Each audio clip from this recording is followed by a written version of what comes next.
So chapter 48, Atlas Tortoise. Fane decides he's going to help Volke as much as he can, as long as he can, to take on these other plague-ridden Arcanists. Because we have a dread form Atlas Tortoise, a dread form Cerberus. We have 2 unicorn and a Pegasus Arcanist. All of them at this excavation site. He doesn't want to see Volke basically do the same thing that Fane's brother did and just try to go out and save everybody. So that, I love how Fane goes from the pirate to the outcast to being very honorable and noble and all those good things. And that slow change in character that we know he probably had at heart to begin with, but poor circumstances, he had to do what he had to do. They do end up finding Moss, or the mother of shapeshifters, and they do set her free from the ropes and the nullstone chains. She has the obsidian thorns stuck in her. We're assuming that she's got the manicore venom getting pushed into her as well. And as she's starting to reform, the description of what Moss looks like is the inside of a whale with all of the bones removed. Disgusting. It's just disgusting. I know every time they touch the sheet, it caused blood to appear on the sheet. And with Moss being the way she is, just yeah, it's gross. Yeah. So of course they are not able to just do this quietly. Something makes they make a bunch of noise. The unicorn Arcanist ends up coming in, and in order to protect themselves, they end up knocking the unicorn Arcanist into a bookshelf that slowly starts to cause all of the other bookshelves in the whole storehouse to topple over. And so much for stealth. This is really just the apothecary all over again. Volke's living his worst nightmare here. He's like, Zelfrey's about to come out and yell at me. I'm surprised he didn't offer to pay for it. Oh, I'm sorry. I'll pay for it. I'm sorry. I almost bet he would have. So somehow Moss can tell that Volke is a friend with her children, and her children being the doppelgangers and mimics. Obviously, we know we have Zelfrey, we have Karna, we have Traces and Kar, respectfully. She says she can smell her children on them, so I imagine there's definitely a good get out of jail card here in the back pocket for Volke now, because she owes him one. And she ends up escaping. And her escape method is exploding into birds and flying away, which is also a horror show all on its own. I feel like Moss would be Edgar Allan Poe's version of a mystical creature. Did he submit that? Was that him? Shammy, is this anything related to Edgar Allan Poe? So Volke shadow steps up to the top with Fane. He gets kind of wrecked by that. And naturally, of course, the Pegasus is on top of him in the air, just pushing wind down at him. The Cerberus Arcanist starts spewing fire into the warehouse. Fane and Wraith are getting start making attacks to the Cerberus Eldrin itself, but then the Arcanist hits them with a pretty good blast of fire. So he uses flamethrower on them and scorches them pretty good. Volke finally is like, okay, Fane and Wraith, you guys got to get out of here because you guys are ice. He's got fire. You don't have the elemental, the status. It's super effective. It's super effective. It ain't gonna work out good for you guys. So Volke still got his Phoenix Feather that helps him with his shadow of manipulation. So he's got that so far. He does tell Fane to get away and to help Moonbeam get basically everybody back to the Frith Guild, tell him all the plans for the Audarch, so that way they can at least prepare for the second ascension, make sure that they absolutely get to the World Serpent first, and to warn Eventide that Kiva is, or you said, how did you say his name? I think I said Akiva, but I don't know if that's right. I don't know where I got that from because I've never heard it pronounced. This is another Joe Say It one. We need some professional input on how to read. we will need to know how to properly announce his name, because this is going to be quite a while. We're going to be seeing him. So if anybody wants to give us a shout out to how his name is properly announced or how it's said in the audiobook, please let us know.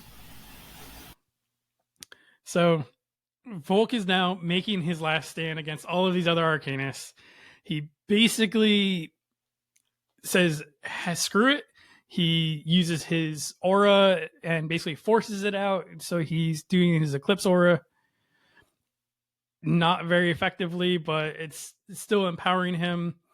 He's starting to wreck the excavation site. He's pulling apart the bonfires that are magically being spurred on so that he can at least do as much damage as humanly possible before he gets taken out.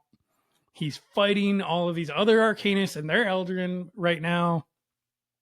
And he ends up getting trapped by the Atlas Tortoise because it is able to manipulate the ground and basically sinks him into the ground, just like when the Gargoyle did with Callisto in Dread Pirate Arcanist. And he's not able to shadow step out of this. He's able to get enough of a distraction that he can get himself loose, but it just brings everybody back to lure him out. Nothing is looking very good. This is a very tough part of the chapter. Things are not looking up for Volke. Luthair says, my Arcanist, we must act. Escape or flight, any decision is better than indecision. And Volke decides that this is where he's going to make his stand. Now, I know, Scott, you had been reading these books basically as they were being released, correct? Correct. So not knowing that there is a fifth book on its way, that as soon as you get done with this chapter, that there's another chapter and you're going to keep going on to another book. What was your mindset going through at this point in the book?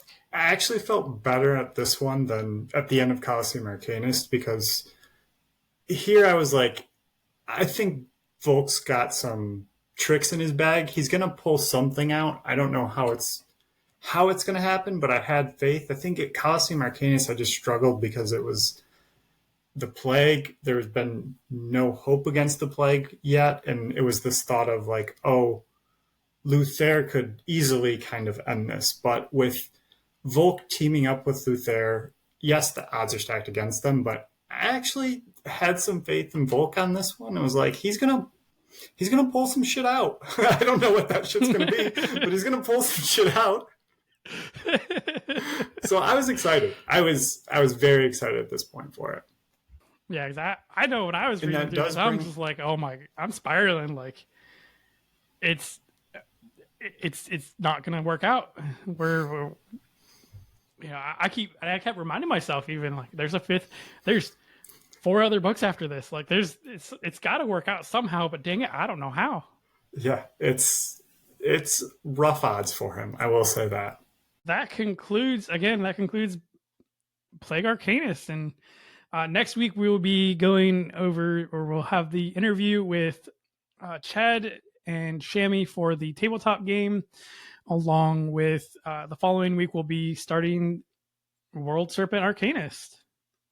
Oh my gosh, we are officially halfway through the Frith Chronicles series itself. The books get a lot longer, so we actually have a lot more content to cover. Yep. We're probably like a third of the way through, but it's like the Harry Potter books, okay? The first few are the smaller ones. They hit 4, it's like, okay, it's going to take a little bit longer each time. Again, once we have the bestiary available, we'll get that out there. And I think that's it for this week. We'll definitely look forward to seeing everybody next week with the tabletop game, and then the following for Book 5. Eric, Scott, and I want to thank everyone for listening today. We post a new episode every Wednesday morning at 11 Eastern, 10 Central, and 8 Pacific Standard Time. We are on all podcasting platforms and are also on YouTube as well for video. After the additional episode airs, we post chapter-by-chapter videos every day in a smaller, easier-to-digest format. We do want to give a special shout-out to the final member of our team, Dan Mackison, one of the admins for the Frith Chronicles Wiki, link listed below, and doing his best to keep everything running smoothly behind the scenes. If you want to reach out to us, you can email us at frithguildpod@gmail.com or on Facebook or any other social media by searching for Frith Guild Podcast.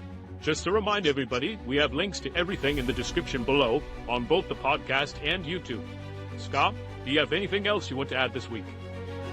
We see Volk with his true form, and I'm excited to actually see it in play. I have to admit, this is another one of those like little things of just, oh, why do you have to tease us like that?